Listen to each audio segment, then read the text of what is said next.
Hello, welcome to today's leadership tip. I'm Penny Eccles, and today I want to talk to you about taking responsibility. We as leaders convince ourselves that we're taking responsibility all of the time. We make difficult decisions and we have to set a vision for our teams.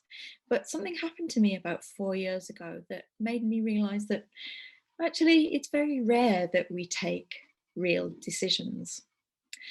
It started on a working day when I was delivering a presentation to about 500 people, and I had a little pain in my side. I thought I'd slept awkwardly the night before, so I put it to the back of my mind and continued with my presentation. The pain got gradually worse and went to my chest area, and the next day I realised it was proving more and more difficult to breathe. So I tentatively went down the stairs in my pajamas and said to my partner that I thought I was going to have to ring 111 and get some medical advice. To which he replied that it would probably be better if I waited until the evening, because if I was going to spend a whole day in A&E, that he would have to look after the children. Luckily, I ignored him. He's now an ex-partner. And I went upstairs and proceeded to ring 111. And it was quite an interesting phone call because the Britishness in me realised that I was causing a bit of a fuss and I should really downplay the amount of pain I was experiencing. So I was asked a series of questions until the final question, the major question, which was, are you experiencing a vice-like grip around your chest? And I was thinking in my head, yes, it really is. But I knew that if I said yes, then that was quite serious. So perhaps I should play it down and say it was indigestion.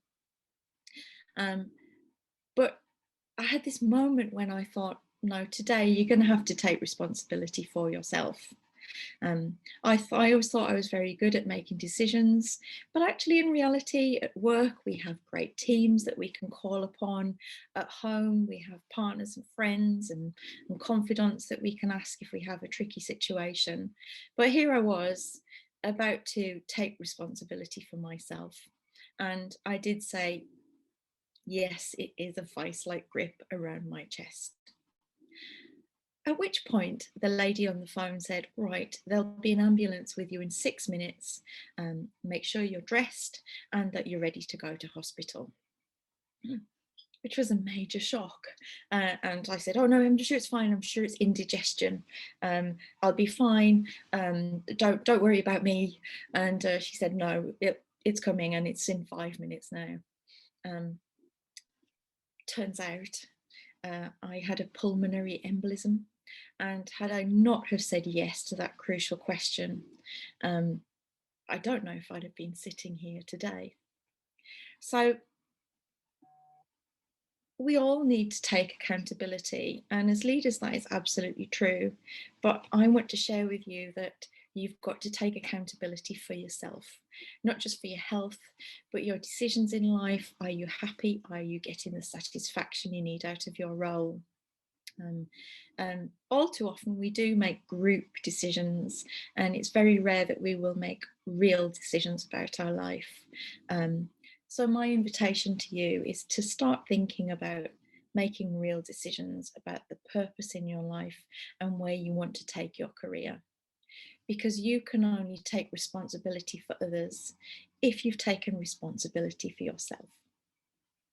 I'm pleased to say that I'm here and I'm well, and that I learned a really important lesson from what was quite a big situation for me.